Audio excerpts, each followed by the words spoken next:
Alright, so there's this indie game that's available on Steam called Feudal. It's an interesting mix between a top-down action RPG and a colony simulator at the same time. But before you start playing, you are to basically choose between 6 origins, and each has a unique playstyle.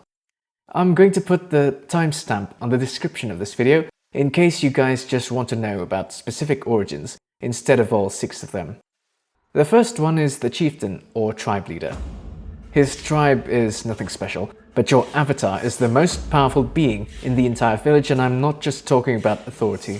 He hits like a truck, he swings fast, he can take hits that would turn his villagers into pink mist and even cheat death. Out of all origins, I find that the chieftain or tribe leader is perhaps the most in tune with the spirit of the game, owing to the reason that if I wanted to play a game where I just sit down and command my villagers to do everything, I would just be playing a game like Songs of Six or something else. To even help you with this, the chieftain also never has to replace his equipment since his actions do not decrease the durability of any items that he equips. Still, in order to balance all this, the chieftain does lose 2 points of a random stat every time a villager dies. This may seem like a minor thing, but if you're a newcomer and you didn't know how to prepare for your first winter properly, this caveat will absolutely be your undoing. You may think that this loss may be easy to fix since, after all, you do get 4 times extra stat growth, but you also have to remember that stats become harder to raise the higher it gets. That, and I suggest that you do not try to solo wolves or bears early on unless you have at least bronze tier equipment and some really good traits. And even though you are playing a highly powerful character, unless you manage to roll a really good trait or manage to make orange tier heavy armor once you reach max attack, you are still stunnable in this game. Anyone with a shield can render you helpless for a set amount of time, so don't be overly reckless when playing this origin. There exists a way to completely ignore the drawbacks of this origin, and that is to research the School of Medicine. Still, this is more of something you get when you're in endgame, so you still have to be careful with raids early on. This origin is not exactly one of the more powerful ones in my opinion, but it does have a playstyle that I enjoy. The second origin are the Druids, aka the elf wannabes. To put things brief, they love trees. They move faster, they recover stamina faster, and heal faster when they're near them. Trees even work as roofs for them, which gives you a very cheap alternative to stone pillars. Unlike other origins, they also automatically replant them, regardless of technology. Which is a nice bonus since wood is a very important resource to have in this game. Besides their excessive love of trees, every one of them is also insanely good at farming. How so? They are the only origin that lets everyone use a shovel.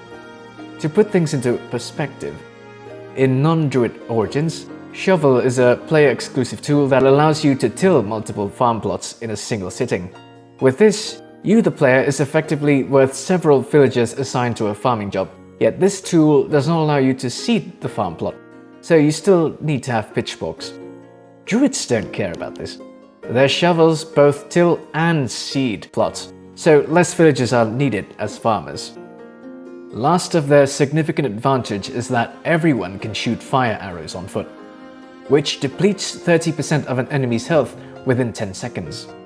This ability makes it rather easy to deal with high HP enemies like bears or wolves, and if you plant enough trees, you can just kite and burn enemies to death.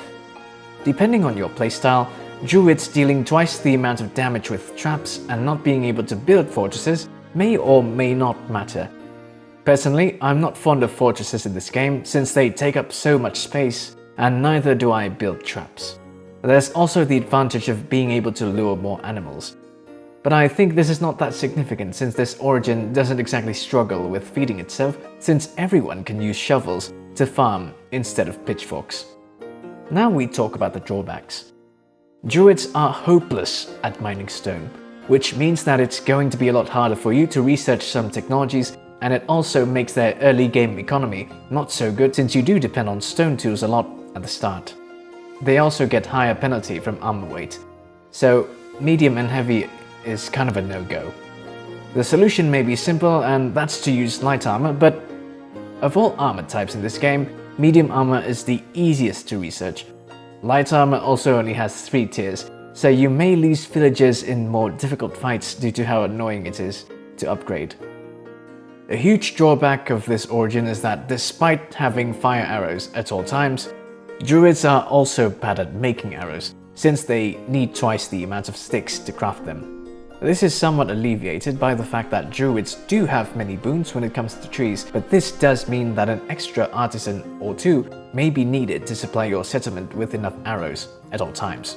Druids are powerful, although they are a little annoying to play early on.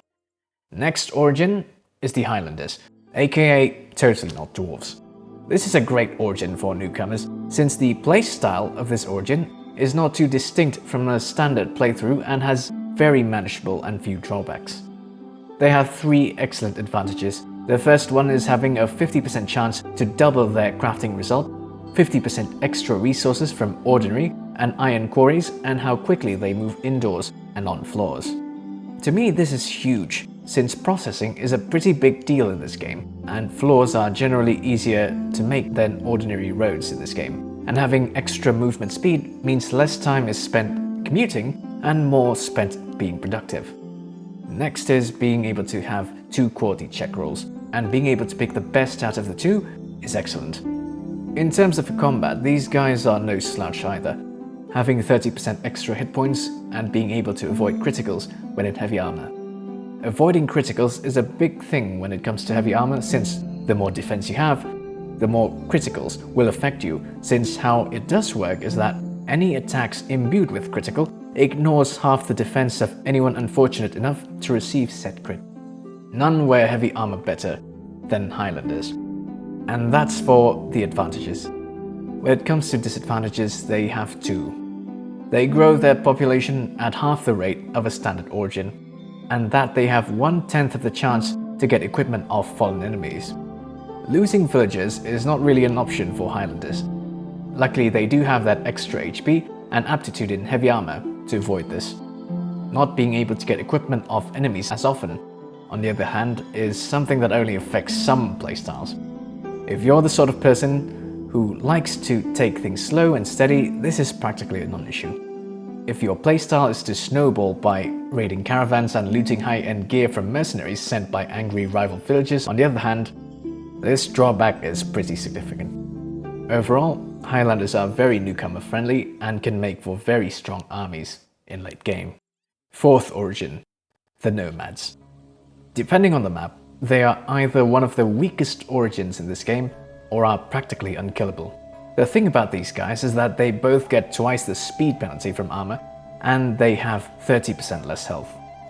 If you play recklessly, you will end up getting decimated, since the AI doesn't kite very well with melee weapons, and enemy archers will prove to be a huge menace early on. In order to alleviate a huge part of this origin's weakness, you should only play Nomads on the steppes.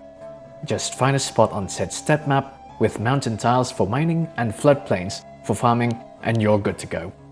Main reason why playing on the steppes is so important is because Nomads treat any desert or semi-dry grass tiles as roads, and this works in conjunction with the lesser speed penalty Nomads get while shooting ranged weapons, which allows you to kite with impunity. This also means that you can build floors to raise the happiness of your villagers without compromising on speed, as long as you build them on top of semi-dry grass or desert tiles. There's 2 huge economic advantages that Nomads have in this game. And the first one is them getting twice the amount of resources from animals, whether it's from hunting or slaughtering, shearing wool, and also milking. The other economic advantage is that they not only gain meat fullness from consuming meat, but also grain and vegetable fullness as well. This origin is the only one that is capable of meeting all 5 fullness types from herding cows. They can also make alcohol and cheese out of milk to fulfill the other 2 types of fullness, which are alcohol and dessert. Or just drink milk straight up to fulfill said dessert fullness. This is balanced by the fact that Nomads starve twice as fast during winter, else this origin would be too good, since they can get away with not researching cellars to preserve food during winter, since they gain twice the resources from animals. Unlike farming, you can hunt or breed animals in any season. Which brings us to the second economic quirk of nomads: farming. Nomads are bad at gaining food from plants, but they do get 3 times the amount of straw from them. Given how nomads can digest meat better than normal humans, getting less food from plants is practically a non-issue. A large drawback of playing nomads is that they are the second worst crafters in this game. Having doubled the crafting time is no joke, considering that a large majority of things in this game requires processing. In return for this, your avatar starts out with the Overseer trait and a whip. With the trait, you cut down the happiness penalty of whipping by half and increase the duration of the effect by 5 times. Whipping increases movement, production, and attack speed by 30%. Nomads have some minor quirks like not needing to wash dishes, 10% less science point gain, and getting extra money from robbing in events.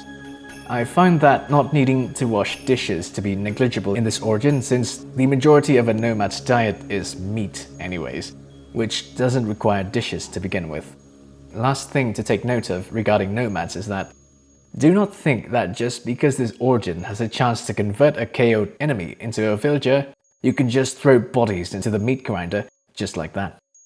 The chance to enslave or convert enemies is not as high as you'd think, and you do get slower villager respawn every time one does die.